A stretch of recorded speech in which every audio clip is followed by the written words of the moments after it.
Hello guys, good morning. कैसे हैं आप लोग?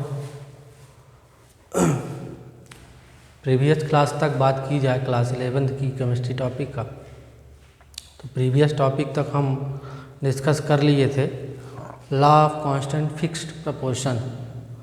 मतलब कि इसमें जब हम कोई एलिमेंट को कंबाइन करते हैं तो कोई कंपाउंड बनाने के लिए, तो कंपाउंड कम कोई भी सोर्स हो या कहीं भी पाया जाता है तो उसका वेट जो है और जो मास है वो कहीं ना कहीं एक फिक्स्ड रेशियो में रहता है।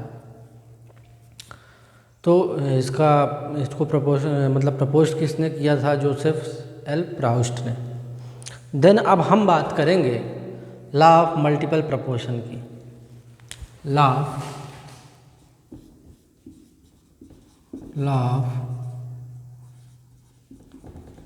मल्टीपल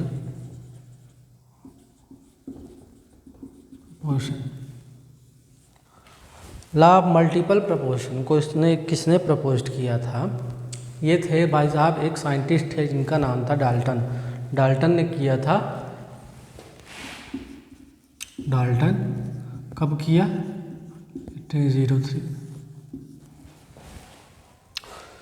तो इनका जो स्टेटमेंट था, जो इन्होंने बात कही, व्हेन टू और more element combines to from more than one compound. मतलब जब कभी दो या दो से ज़्यादा एलिमेंट कंबाइन होते हैं तो कंपाउंड बनाते हैं, है ना। लेकिन कंपाउंड भी एक नहीं बल्कि कई सारे कंपाउंड। तो एक एलिमेंट दूसरे एलिमेंट के साथ कंबाइन हो रहा है, उसमें से किसी एक एलिमेंट का मास वेरिएबल होगा और एक का मास फिक्स होगा। मतलब एक का मास जो है वो वेरिएबल कर सकता है, ठीक है, और दूसरे का जो मास होगा वो कहीं ना कहीं फिक्स्ड रेशियो में चेंज होता रहेगा, ठीक है, फिक्स्ड होगा। और जो वेरिएबल होगा वो कहीं ना कहीं एक सिंपल रेशियो फॉर्म में चेंज होगा। तो उनका स्टेटमेंट था, when two are more element, when two are more elements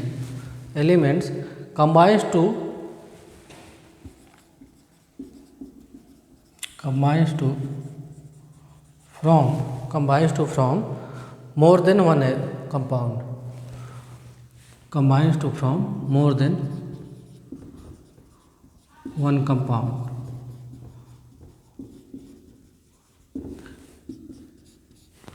या दूसरी बात हम कह सकते हैं, देन द मास, जब कोई दो एलिमेंट कंबाइन होकर के कंपाउंड बनाता है, वो एक कंपाउंड नहीं कई सारे कंपाउंड बनाता है, तो then the mass of one element combine,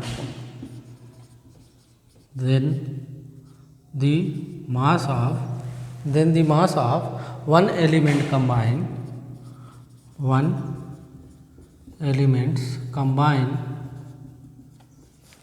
combine with fixed mass of another element, with fixed mass of another elements, it always in simple ratio, it always in simple ratio. मतलब जो element हमारा variable होगा उसका जो मास होगा वो कहीं ना कहीं आपका एक सिंपल रेशियो को फॉलो करेगा, ठीक। तो ये इनका स्टेटमेंट था। देन अगर हम अब बात की जाए सिंपल रेशियो की, जो बात आ रही है सिंपल रेशियो की अगर हम बात की जाए तो सिंपल रेशियो आप लोग जानते होंगे कहीं ना कहीं, 1:2, 1:3, 1:2:3, 1:3:1, ऐसे करके जो भी हमारा है ना बात की जाए तो 2.1, ऐसे करके ये हमारा एक सिंपल रेशियो है। अगर इस फॉर्म में हमारा कोई एलिमेंट वेरिएबल कर रहा है तो वो सिंपल रेशियो होगा। एग्जाम्पल की बात करता हूँ तो जैसे मान लीजिए मैं हाइड्रोजन और ऑक्सीजन के एक एक एलिमेंट को देखूँगा, यानी H2O की बात किया जाए, अगर एग्जाम्पल में H2O की बात किया जाए तो देखते होंगे hydrogen plus oxygen equal to water बनाता है। ठीक, तो वाटर कैसे बनता है? H2 का हाइड्रोजन के 2 एलिमेंट, ऑक्सीजन का एक एलिमेंट, ये बनाएगा हमारा H2O। ठीक, तो हाइड्रोजन कितना होता है 1 + 1 = 2, क्योंकि 2 एलिमेंट है। ठीक, और ये कितना हो गया हमारा 16, तो कितना बना हमारा 16 + 2 = 18। ये हमारा H2O की बात हो गई। देन अगर हम हाइड्रोजन और ऑक्सीजन के 2 एलिमेंट लेते हैं, यानी अगर हम H2 और O2 की बात करें तो hydrogen plus oxygen equal to कितना क्या हो जाएगा? हाइड्रोजन परऑक्साइड, है ना। हाइड्रोजन क्या बनेगा हमारा? Hydrogen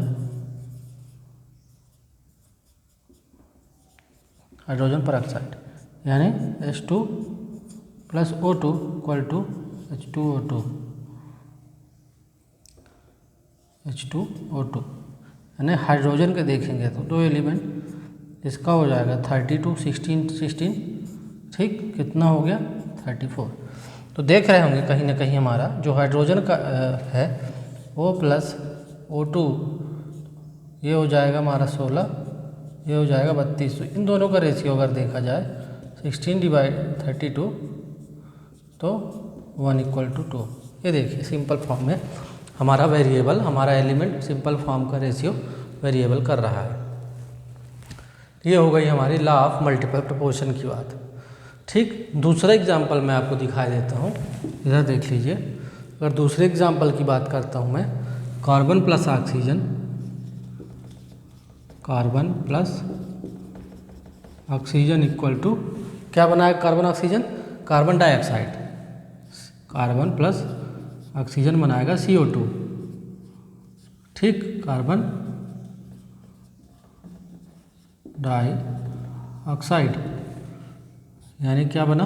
CO2। कार्बन का एक एलिमेंट यानी कितना होगा 12 + 32, कितना हो गया आपका 44 ग्राम।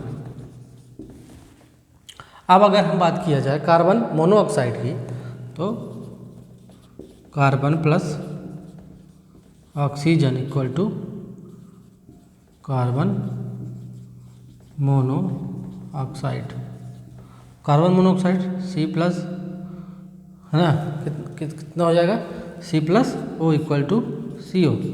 तो कार्बन के कितने एलिमेंट हो गए हमारे 12 + 16 = कितने ग्राम आपका 28 ग्राम।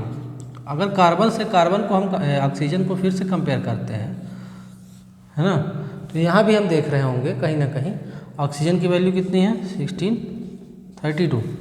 ठीक, सॉरी,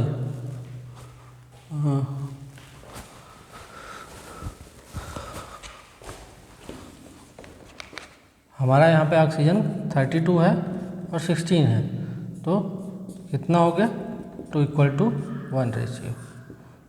ये देखिए यहाँ पे आ रहा था अपना 1:2, यहाँ आ रहा 2:1।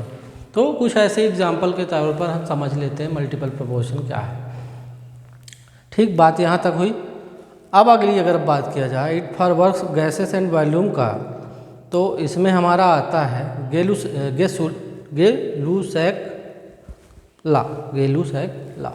अगली हम बात करेंगे गेलुसैक लॉ की।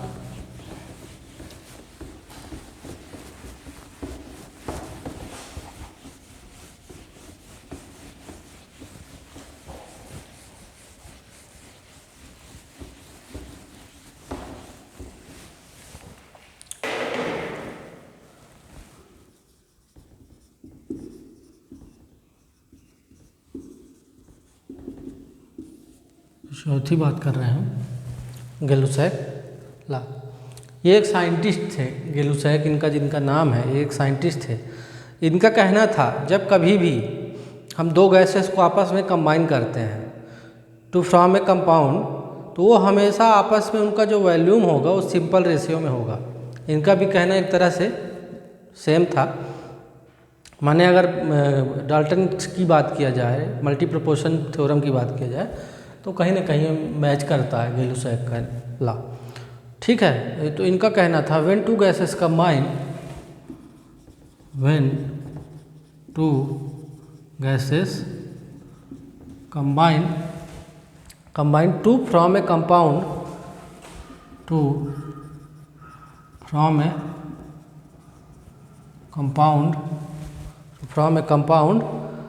then their volume are always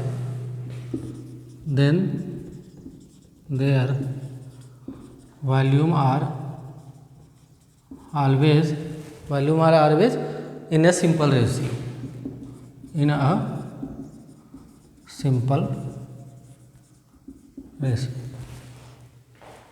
ठीक, बात समझ में आई। ये कुछ बातें हो गई गैलुसैक की। ठीक है, जैसे मान लीजिए hydrogen plus water equal to कितना हो जाएगा,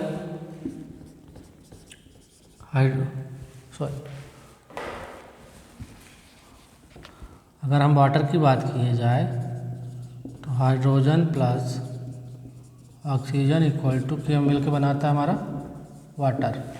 ठीक, अगर हाइड्रोजन हमारे पास 100 ml है, अगर हाइड्रोजन हमारा 100 ml है और ऑक्सीजन 50 ml है, तो वाटर कितना हो जाएगा हमारा, कहीं ना कहीं 100 ml। क्यों होगा? क्योंकि अगर हम बात की जाए इसकी तो 150, तो इसका रेशियो कितना हो गया हमारा 2:1, माने कि ये सिंपल सा हमारा रेशियो ये भी फॉलो कर रहा है वॉल्यूम बेसिस में सिंपल रेशियो फॉर्म में। ठीक है, देन अब हम आगे बढ़ते हैं और आगे बात करेंगे special type of law of constant proportion. Gay Lussac के लॉ हो गया, गैलुसैक लॉ और कांस्टेंट प्रोपोर्शन में एक तरह से सेम है, बस रेशियो डिपेंड करता है कि जो गैलुसैक का है, जो गैलुसैक का लॉ है वो कहीं ना कहीं हमारा वॉल्यूम पे डिपेंड है ना, वॉल्यूम को एक प्रेफरेंस दे रहा है। लेकिन कांस्टेंट प्रोपोर्शन जो लॉ था वो कहीं ना कहीं वेट और मास की बात कर रहा था। बस डिफरेंस इसमें इतना है कि इसमें वॉल्यूम की बात हो रही, वहाँ पे मास की बात होती थी, यहाँ पे गैस की बात कर रहे हैं। देख रहे होंगे आप व्हेन टू आर गैसेस, लेकिन वहाँ पे हम एलिमेंट के या कंपाउंड के हम वेट और मास की बात कर रहे थे, यहाँ पर हम गैस की बात कर रहे हैं, गैस की। ठीक, तो ये था हमारा गैलुसैक लॉ। देन अब हम आगे बढ़ते हैं और आगे बात करेंगे लास्ट पॉइंट की अपने, जो इसमें आता है वो आता है Avogadro number. Avogadro number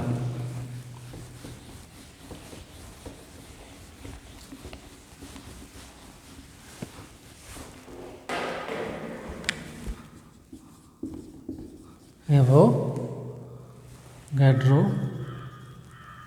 number. Avogadro number का मतलब है equal volume of all gases under similar condition contain equal molecules irrespective to the gases. मतलब अगर हम इन्हें इक्वल वॉल्यूम वाली गैस ले रहे हैं तो उसमें इक्वल नंबर ऑफ मॉलिक्यूल्स हमें मिलेंगे। मगर समझ में आ रही बात आपको, अगर इक्वल वॉल्यूम वाली हम गैस को रख रहे हैं तो उसमें इक्वल नंबर ऑफ मॉलिक्यूल्स हमें मिलेंगे। ठीक है, तो देखते हैं under similar condition equal volume of all gases, equal volume of all gases contain under the similar condition, contain under the similar condition क्या टेम्परेचर या प्रेशर की बात अगर कर दिए हम, टेम्परेचर एंड प्रेशर की बात करते हैं तो equal molecules irrespective to the gas, contains equal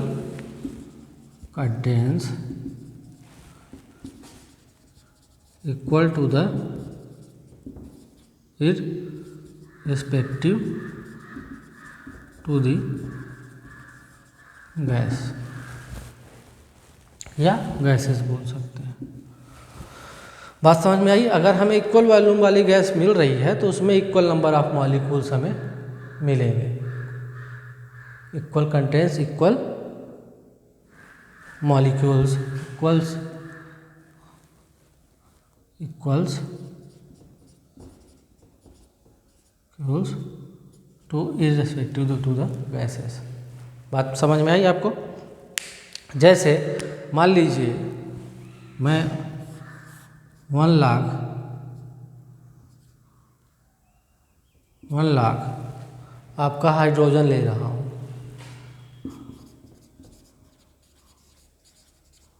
hydrogen 1 volume के लिए, प्लस फिर देखते हैं 1 वॉल्यूम ऑफ हाइड्रोजन देखेंगे अगर हम 1 लाख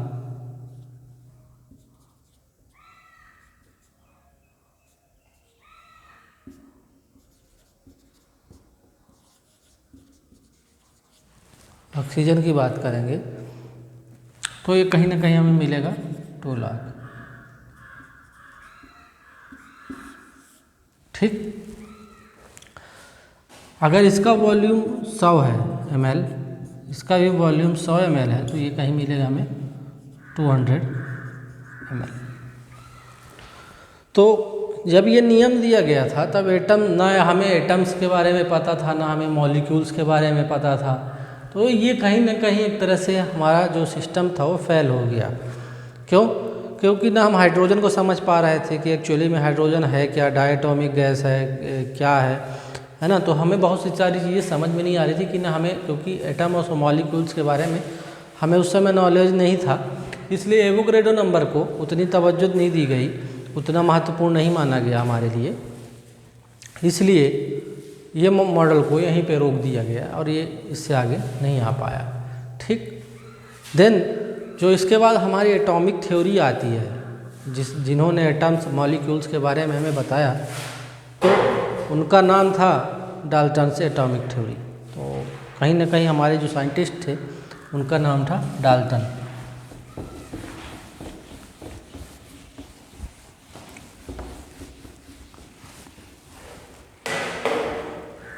तो हमारा पॉइंट है डाल्टन एटॉमिक थ्योरी कब हुई? 1808 में। हुआ कैसा? जो हमारे अगर हम बात किया जाए डाल्टन एटॉमिक थ्योरी की, तो उससे पहले हमें एटम्स और मॉलिक्यूल्स के बारे में जानना पड़ेगा। एटम्स क्या था? एटम को हमारे ग्रीक एक फिलोसोफर थे जिनका नाम था डेमोक्राइटस। तो डेमोक्राइटस ने क्या बताया? If we keep on breaking a matter, मतलब कोई हम एक मैटर को जब तक तोड़ेंगे, है ना, और something will we get a particle which is under डिजाइबल।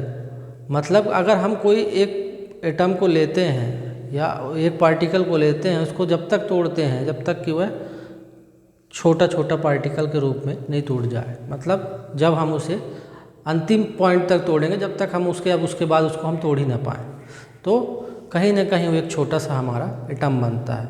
Undesirable particle के नाम से दिया गया, मतलब एटम को, है ना, जिसे हम अब ऐसा कंडीशन हो जाए उस एटम में, उस पार्टिकल की, कि ना हम उसे अब कट कर पाएँ, ना उसे डिवाइड कर पाएँ, ना ही उसको हम ब्रेक कर पाएँ। ठीक, तो ये किसने बोला? ग्रीक फिलोसोफर जो थे डेमोक्राइटस, ठीक है, उन्होंने इस चीज़ को नाम दिया। देन अब हम अगर बात किया जाए तो ये बात थी हमारे एटम्स की, मतलब एटम्स यहाँ हमें मिल गया कि हमें एटम्स की पहचान यहाँ से हो गई। देन जब एटम की पहचान हो गई तब तब हमारे डाल्टन्स आए, और डाल्टन्स ने 1808 में हमें एक नई थ्योरी दिया जिसका नाम था हमारा डाल्टन्स एटॉमिक थ्योरी। इनका कहना था, इन्होंने 2-3 पॉइंट में इस बात को समझाया कि हमारी एक्चुअली एटॉमिक थ्योरी है क्या और कैसे इसमें क्या क्या हो रहा है। ठीक है, तो थ्योरी जो थी तो उन्होंने एक तरह से जो थी एटम्स की जो डिफिनेशन हमारे डेमोक्राइटस ने दिया था, ग्रीक फिलोसफर ने, तो उन्होंने कहीं ये रिटर्न में प्रूफ नहीं दिया, इसलिए इनकी भी बात को काट दिया गया। लेकिन उस चीज़ को डाल्टन ने 1808 में प्रपोज कर दिया, है ना, proposed by Dalton.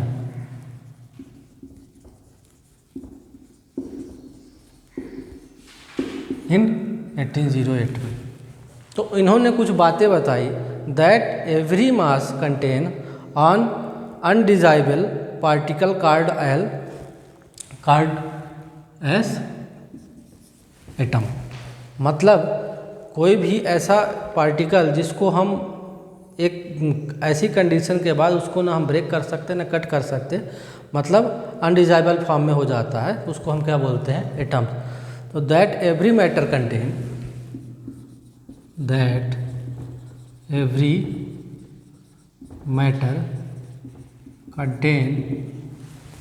matter contain an undesirable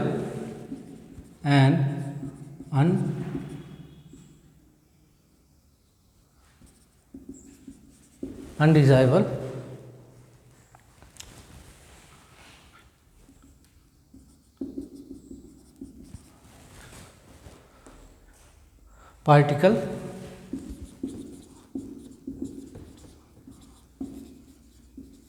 called as atom. मतलब हमें यहाँ से एटम की डेफिनेशन और एटम के बारे में हमें जानकारी मिलना शुरू हो गई। मतलब कि वह मैटर जो अनडिजाइबल फॉर्म में पार्टिकल से बना हुआ है उसे हम क्या कह सकते हैं, atom. Atom can never be created और नॉट डिस्ट्रॉय। दूसरी बात इन्होंने कही, atom can never be created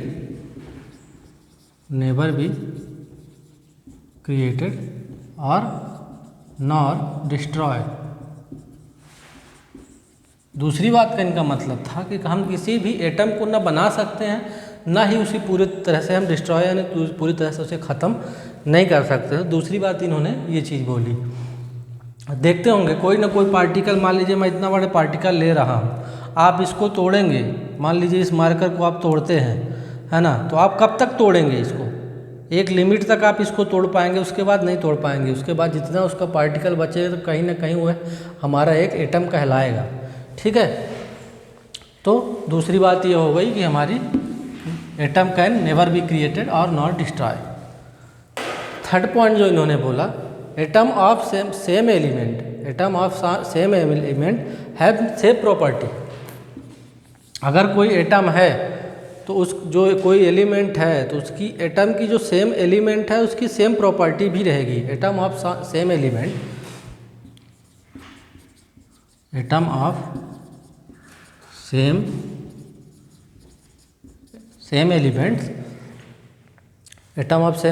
have same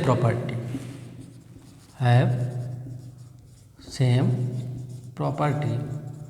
मतलब कोई अगर एलिमेंट हमारा है तो उसकी प्रॉपर्टी भी सेम टाइप की होगी। फोर्थ बात इन्होंने जो कहा, फोर्थ पॉइंट इनका जो था, atom of different element have different property. Atom of different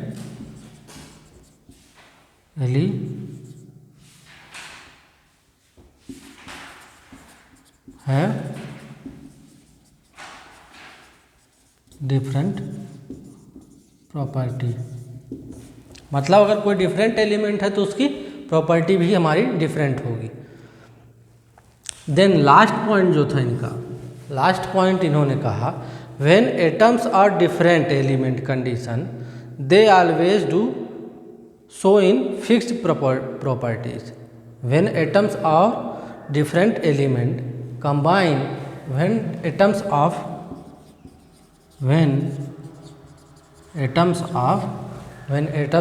different elements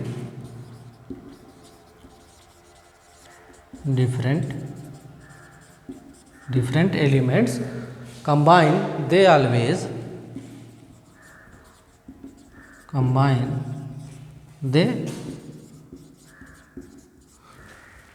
they always do so in a fixed property.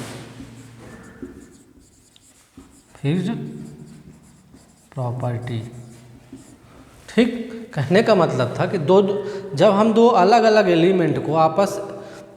Element के एटम्स को आपस में कंबाइन होंगे तो वो हमेशा फिक्स्ड प्रपोर्शन में होंगे या फिक्स्ड प्रपोर्शन में कंबाइन करेंगे। जैसे अगर हम बात किया जाए H2O की और बात किया जाए CO2 की, तो यहाँ पे हम देख रहे होंगे H2O की जो बात की जाए और CO2 की बात किया जाए तो H2O में हमारा जो रेशियो आएगा वो 2:1 है और CO2 में कितना है 1:2। क्यों? क्योंकि कार्बन का एक एलिमेंट है और ऑक्सीजन का 2 एलिमेंट है, हाइड्रोजन के 2 एलिमेंट है और ऑक्सीजन का एक एलिमेंट है।